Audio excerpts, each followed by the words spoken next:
Então, meu nome é Dolores Vanter e eu nasci em Santa Catarina. E eu vim para cá há 30 anos, né, quando me aposentei. Eu trabalhava na universidade em Recife e minha formação é na área da natureza. Eu fiz curso de História Natural, mas depois, durante a minha vida científica, eu me dediquei a trabalhar em laboratório, fazendo pesquisas in vitro, me afastei um pouco da natureza. E aí, quando eu me aposentei, eu fiquei com muita vontade de me reaproximar da minha principal motivo de bem-estar, que é a natureza, meus interesses maiores. Então eu vim ainda para Brasília para conhecer o lugar e para trabalhar numa área de meditação, cuidar de um centro de meditação. E aí eu vim aqui visitar uma amiga que mora no outro morro. E aí me ofereceram esse morro. Então aqui cada uma de nós tem um pedaço desse vale que é um dos morros, né? E eu logo me encantei pelo lugar, né? Como vocês podem ver, a paisagem é maravilhosa. E aí eu comecei a me integrar aqui, construir uma casinha para morar aqui. Foi muito difícil eu chegar até esse lugar aqui, porque vocês viram que é dentro da mata e a gente passa uma área muito delicada, que é de nascentes.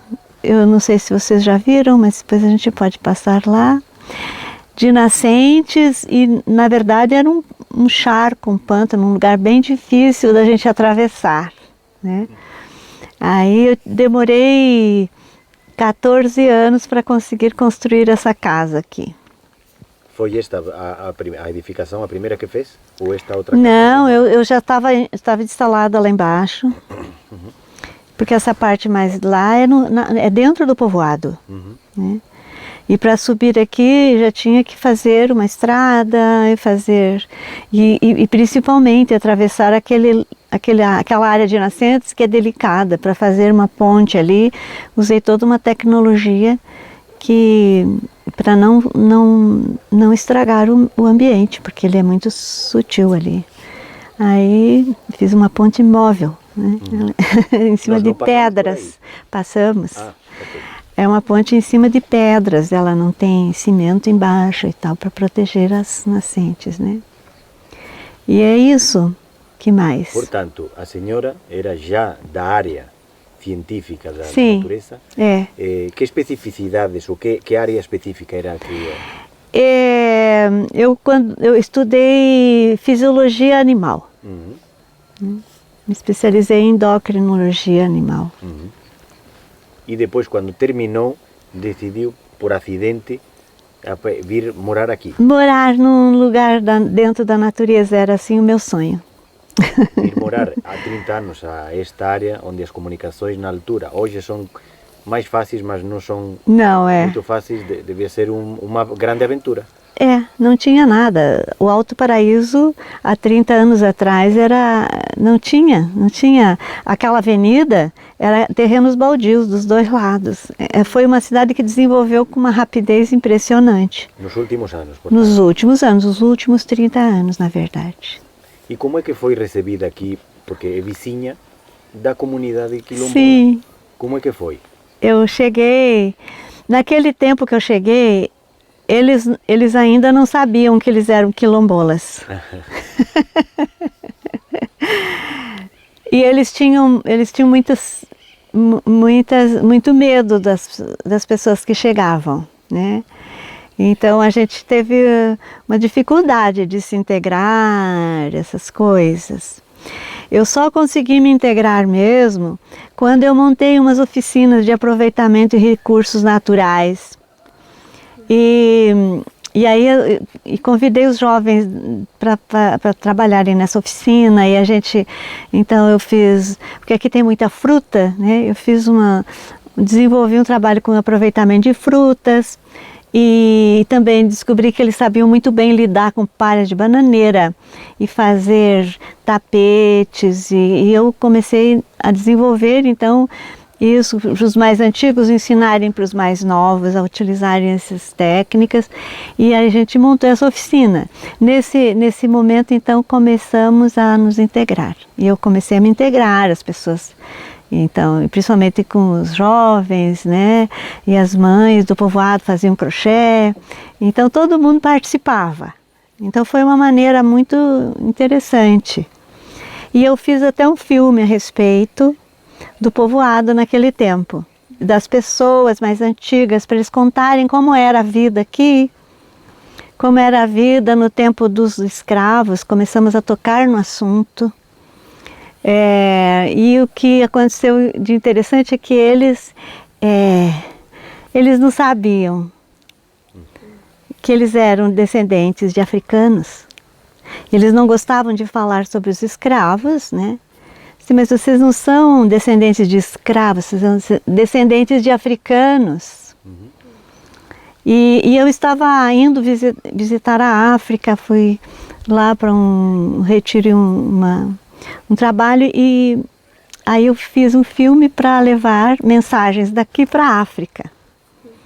E eles mandaram mensagens para lá. Depois eu lá, em todos os lugares que eu fui, eu peguei testemunhos, falei sobre o Brasil, mostrava esse filme sobre esse lugar.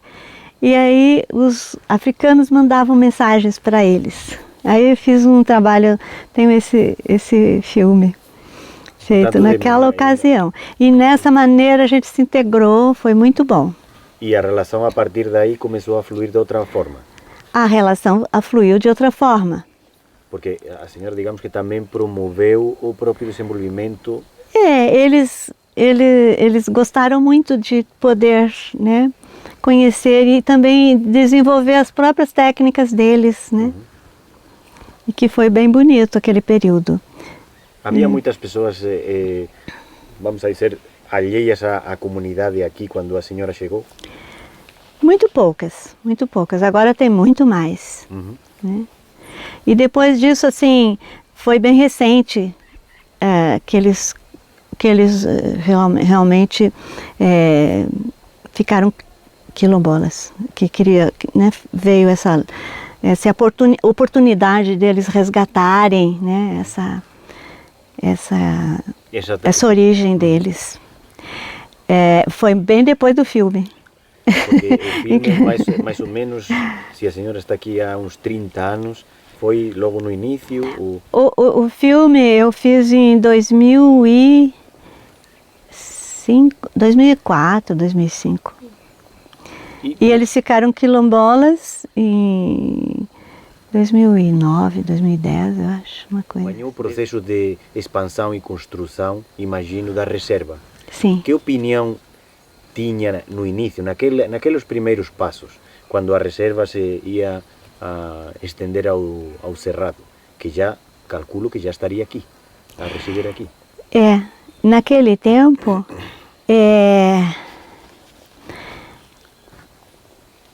era um pouco... As pessoas não tinham muito cuidado com a natureza. Aqui no Cerrado, aqui nessa área do Alto Paraíso, as pessoas que vieram são pessoas que queriam cuidar da natureza. Desde o início, o pessoal do turismo, os primeiros guias turísticos, eles eram pessoas que tinham muito amor pela natureza e queriam conservar. Então, desde o início, a ocupação, ela foi cuidadosa, né? Nós aqui, a gente, inclusive, os próprios nativos, eles gostavam de caçar, de botar fogo, e a gente trabalhou um bocado, as pessoas que vieram de fora trabalharam bastante para ajudá-los a tomar consciência, né? Também na questão da proteção dos mananciais, né? E dos lixos, dessas coisas todas. Aqui a gente teve essa sorte, que as pessoas que chegaram de fora, elas chegaram com esse intuito de proteger, né? A dificuldade maior que a gente teve foi com as mineradoras. É porque as mineradoras... Mas quando fala em mineradoras, está a falar de grandes empresas que... De grandes empresas extraíam os recursos que querem explorar essa região. E essa região é muito delicada. E tem muito minério, tem muito manganês, que atrai demais as mineradoras. Então, nós fomos ameaçados, nós fomos bastante invadidos pelos mineradores que queriam que nós vendêssemos as nossas terras para eles poderem entrar para fazer a mineração. Aconteceu aqui nesta zona? Ou mais... O problema maior foi com a Sanvara, a minha amiga que mora na outro morro, porque lá é provavelmente uma entrada boa para mineração. E eles tiveram muito. E aqui para cima, né? Porque naquela época o parque não era tão estendido, porque agora o parque vem até aqui. O Parque da Chapada dos Veadeiros, não é? O Parque Nacional. Ah, sim. Isto está fora do parque, onde nós estamos agora. Onde nós estamos é a divisa. Divisa com o parque, onde termina a minha terra, 1 metro depois é o parque. Então, mas naquele tempo não. E toda essa área aqui, desse alto desse morro, são acessos muito importantes para mineradoras. Por isso que também houve tanta dificuldade para esse parque se estender, porque elas estão fazendo pressão sempre com os governos. Mas atualmente essa situação já não se coloca, agora com a proteção da reserva. Com a proteção da reserva, a gente já tem uma proteção bem melhor, né? Então a gente relaxou. Por isso que desde aquele tempo, há 30 anos que eu estou tentando criar a reserva. Eu e a Sanvara. Porque se a gente cria uma reserva aqui, a gente tem todos esses 2 morros aqui protegidos, né? Porque o seu terreno é uma reserva particular. É particular. Quando é que a constituiu? Em 2022. Portanto, é recente. É recente. Por que é que decidiu constituir a reserva particular? Para proteger. Para ter um meio legal de proteção, porque nós estávamos ameaçados com essas mineradoras, né?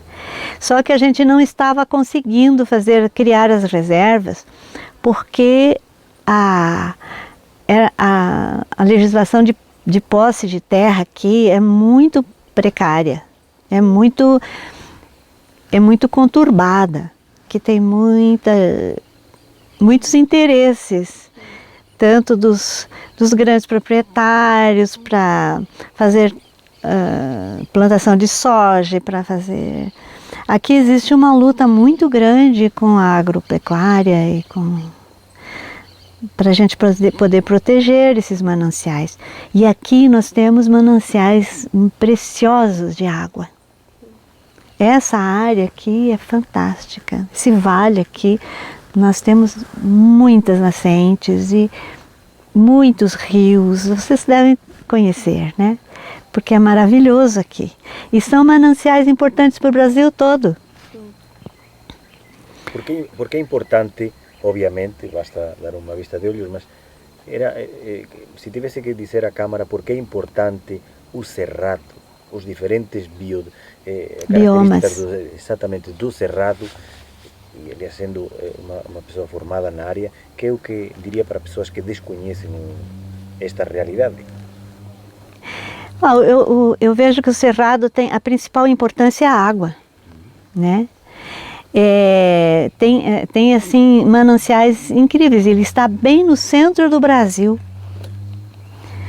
E também a fauna, o tipo de vegetação aqui é um tipo de vegetação especial para esses mananciais funcionarem. Se você destruir essa vegetação e esses animais, vai faltar água no Brasil. Em todo o país? Em todo o país. Nós temos aqui uma região muito... é aqui o Pantanal, e a floresta amazônica, e são os lugares mais atacados. Esse ano está sendo o lugar mais atacado pelo fogo, por esses grandes proprietários que querem transformar tudo em plantação de soja. Mas como é possível, ou seja, os proprietários já são proprietários da terra e decidem orientar a produção de soja? Ou é que se trata de uma ocupação? Os proprietários, eles têm umas áreas e eles estão ocupando outras, né? São os grandes proprietários e as mineradoras. Eles estão em cima aqui dessa região, porque aqui é um minério muito variado, né? Além dos cristais, os minérios de ferro, de manganês, são muito, muito rico aqui, que está acabando no mundo, né? Mas estava-nos a contar há bocadinho que era muito difícil gerir, não é, a preservação da natureza com os interesses dos proprietários que estão a tentar desflorestar aqui o Cerrado. Como é que havia algum tipo de comunicação com eles? Havia algum meio onde as pessoas discutiam sobre a utilização da terra? Percebe aquilo que eu estou... Sim. Não é possível diálogo com essas pessoas. Não existe. Não há.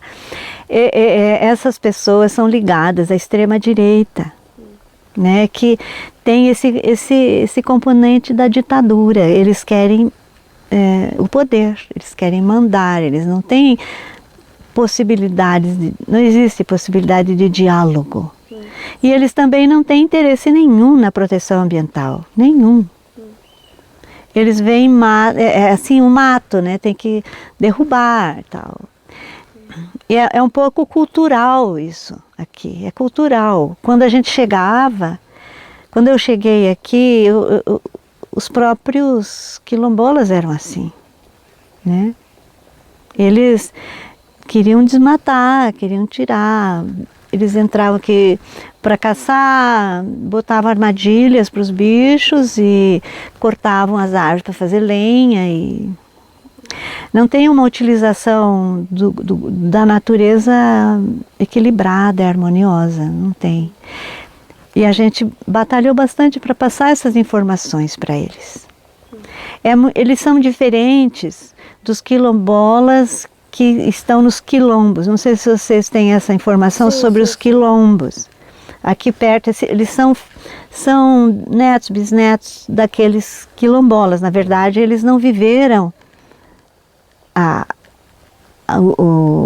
relação com a terra dos antigos, né? Eles são descendentes e eles já entraram nessa cultura do Goiás profundo, que a gente chama, né? Do pessoal mais... E mesmo a nível do Estado Federal, como é que era? Ele não servia de interlocutor entre as pessoas que queriam preservar a natureza e os grandes proprietários e os extrativistas? O que é que o governo federal fazia para tentar equilibrar as coisas, se é que tentava? Existe um problema muito sério na questão do governo, porque as assembleias legislativas são feitas de representantes desses grandes proprietários, né? A gente fala que tem as bancadas, né? As bancadas de deputados.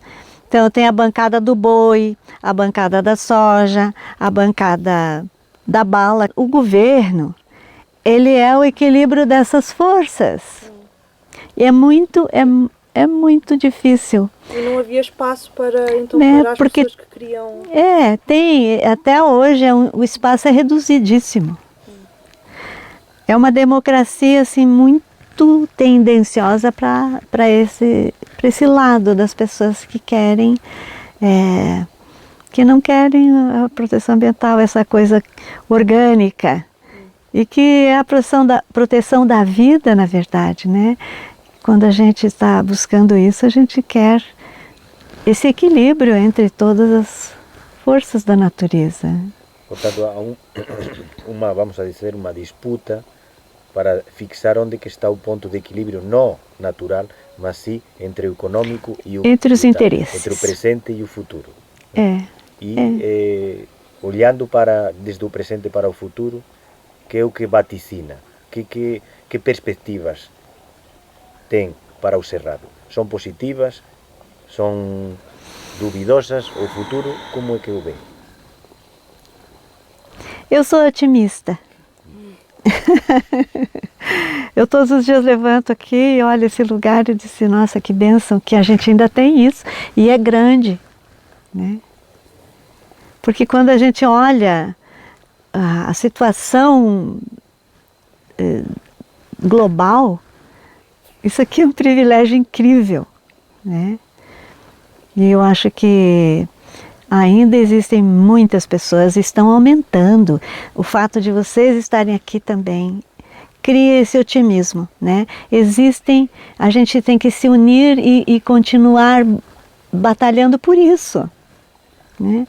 E eu acho que aos poucos está tudo tão claro que a gente tem que batalhar pela sobrevivência do ser humano, porque o jeito que vai é para destruir, né? É a ignorância, né? Que acha que a reserva ou a declaração de selo de reserva da biosfera, que acha que tem aportado e que acha que ainda lhe falta por aportar à região do Cerrado?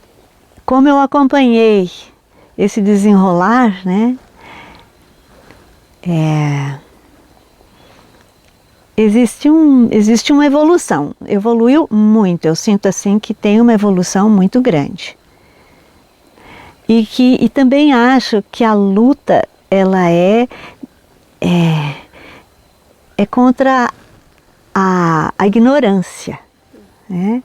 E então, para lutar contra a ignorância, tem que haver educação, né? Colocar mais esforço na educação, na propagação desse tipo de trabalho que vocês estão fazendo, divulgação, de colocar isso à disposição das pessoas para aumentar a consciência. Porque é isso assim, né? A gente pode trabalhar junto com as nossas comunidades e tentar passar essas informações, né?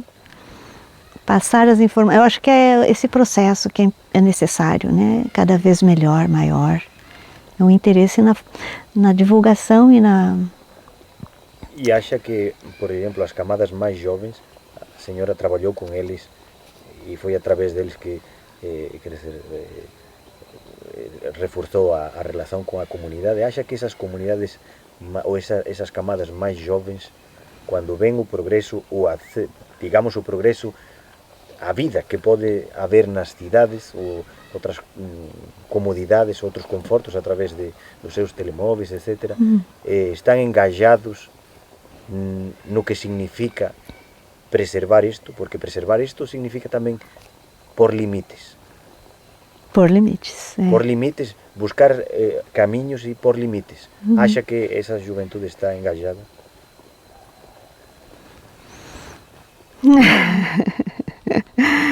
Menos do que a gente espera, mas porque eles estão viciados, né? As informações e as fake news são muito fortes, né?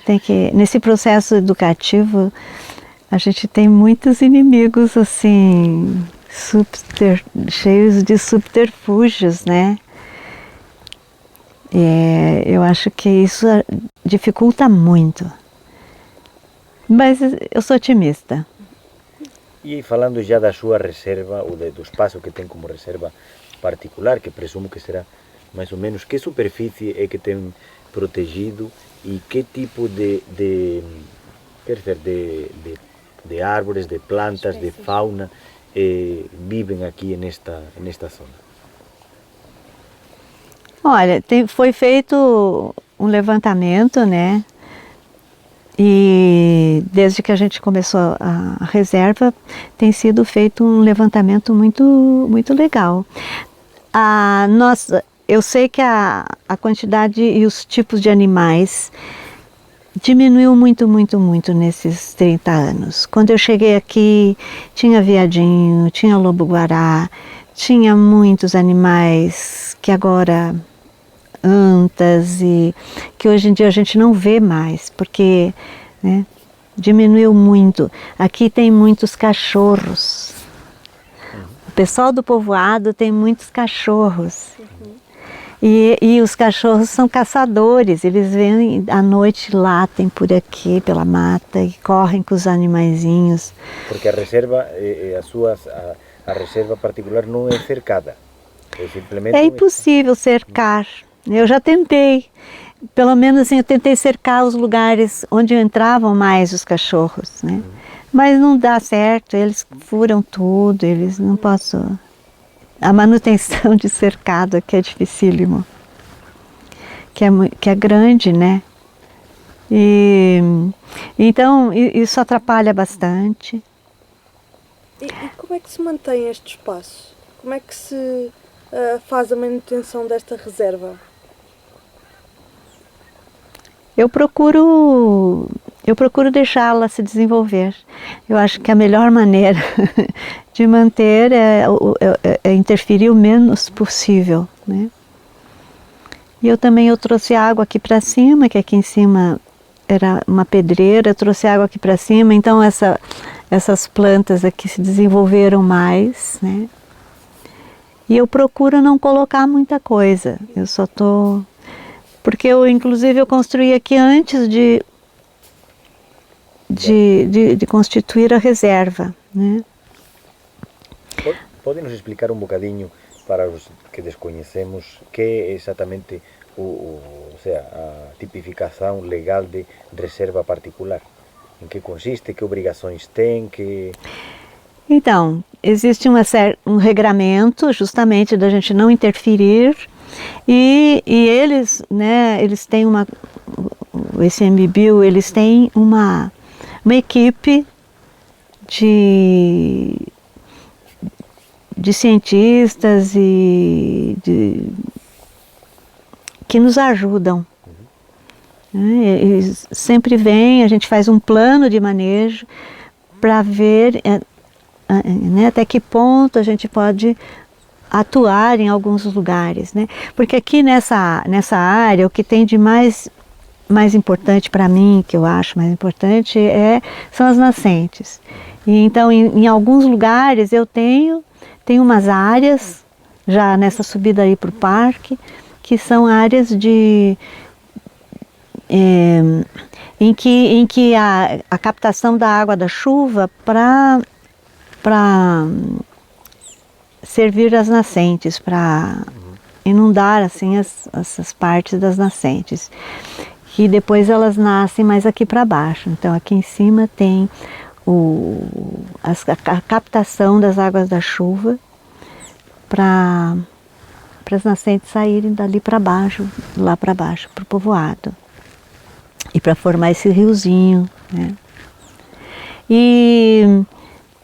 E aqui, então, eu procuro proteger as nascentes, né? Para toda essa área aqui baixa é de proteção das nascentes, em que eu procuro sempre manter limpo, manter...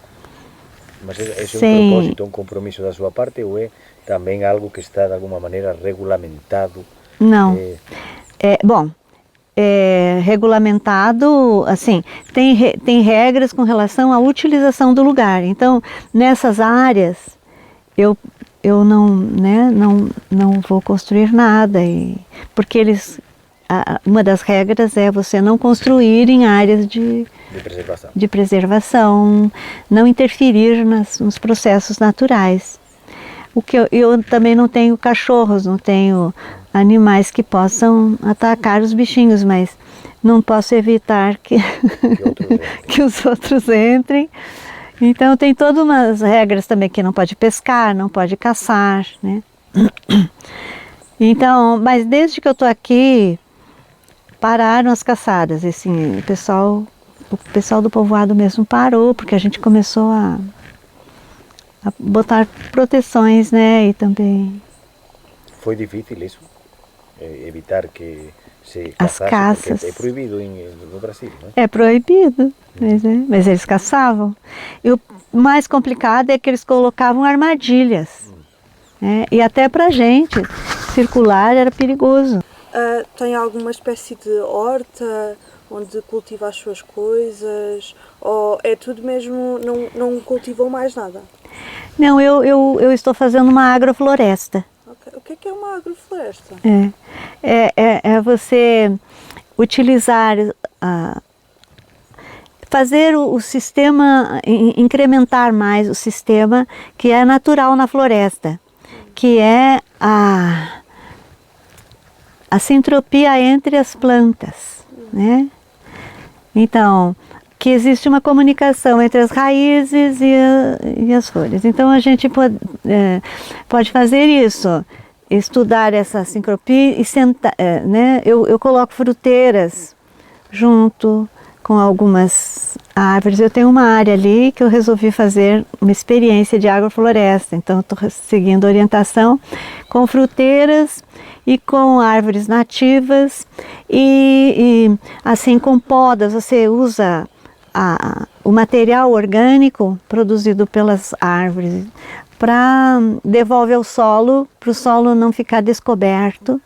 E aí nesse solo ter áreas de mais sol ou de menos sol para você também cultivar legumes e verduras e feijões que podem servir para alimentar o solo e alimentar a gente e os animais. Então tem um equilíbrio assim. Eu reservei uma areazinha para fazer isso, uma experiência que eu estou fazendo. Como está a correr? Olha, estou com alguns progressos, mas eu ainda estou me adaptando com as questões da seca, que essa área que eu estou recuperando é uma área que era pasto. Então eu tenho que recuperar essa área ainda, porque com a seca ela... Então eu estou aprendendo ainda a lidar com isso, mas eu já consegui bastante coisa. E o seu objetivo é também vender estes produtos? Não, eu queria fazer só para nós mesmos, né? As pessoas que trabalham comigo e para mim.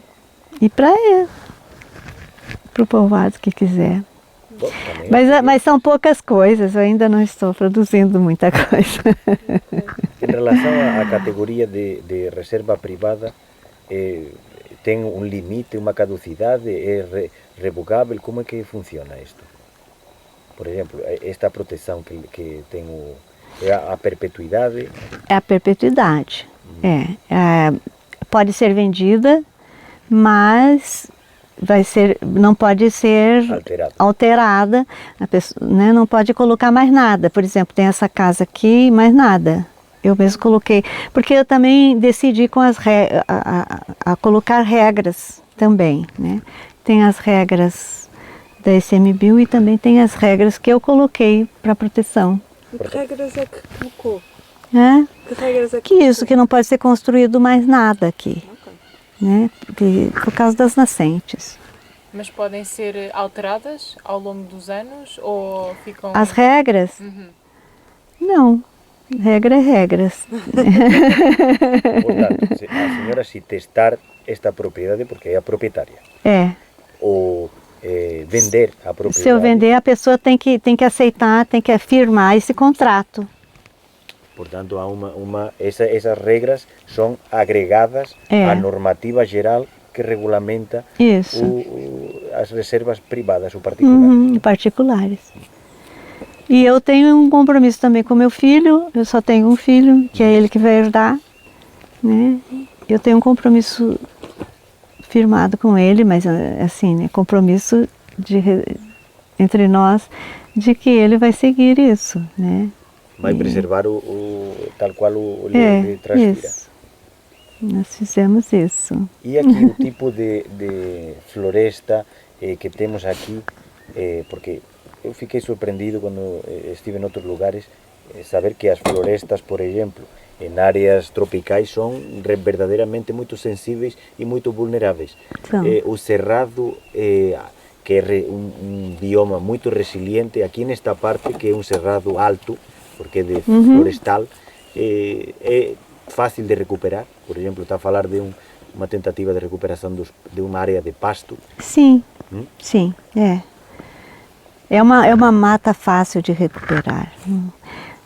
Porque também a degradação não era tão grande. Né?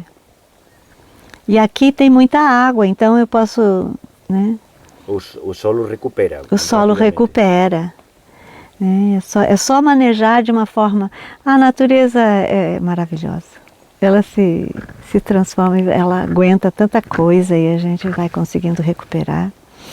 Como é que se pode atingir outro equilíbrio que o da preservação e do futuro das populações ou dos residentes aqui?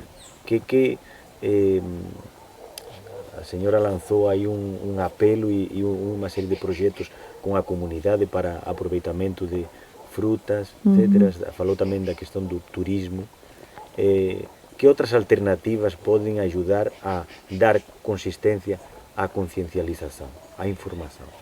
Eu, por exemplo, eu não consegui continuar com as oficinas, porque os jovens, eles quiseram ir para a cidade, logo que eles foram ficando maiores, foram saindo para a cidade, né? É muito difícil continuar. A gente tem uns inimigos fortes nesses setores dos vícios e né? Eu estava pensando aqui, né? Que eu acho que os jovens nativos são mais difíceis da gente dar continuidade às coisas. Mas o que eu vejo é que o pessoal alternativo, o pessoal que a gente chama de alternativo, é porque não está enquadrado, né, nos sistemas de degradação. Eles estão vindo com as suas famílias e estão começando uma nova vida aqui. Então, eu acho que à medida que os seus filhos vão crescendo e a gente vai fazendo um trabalho juntos, existem mais chances, né? Porque o que eu sinto é que os quilombolas, eles estão entrando no sistema. E as pessoas como eu e como os jovens que estão chegando agora, em busca da natureza e de conservação, e estão envolvidos com isso, eles estão tendo filhos e estão desenvolvendo essa nova mentalidade. E é nisso que eu tenho mais esperança. É. E já lhe vou a formular já a última pergunta, quando já o sol está nos abandonar. Que para si o Cerrado?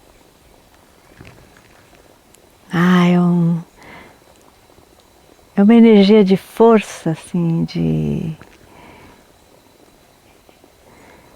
é uma natureza muito resiliente, né?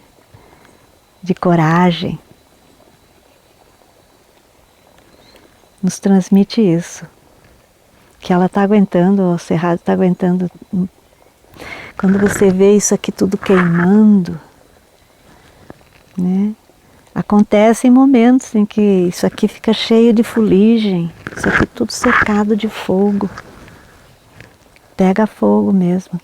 E tem fogo, e o pessoal coloca fogo também, né? Mas você vê que ele aguenta, tudo isso se passa, e agora temos brigadas. Existem processos de ajuda muito fortes, né? As brigadas de proteção ao fogo, que são muito... Ontem já começou a ter fogo ali, agosto, setembro fica bem complicado. Mas cada ano nós temos mais, e vem aviões que ajudam, jogam água, que estão... O governo de agora, do Brasil, está muito envolvido, tem o Ministério do Meio Ambiente com força, mais força do que antes, né? Então, agora a gente está contando com esse apoio. Com esse apoio.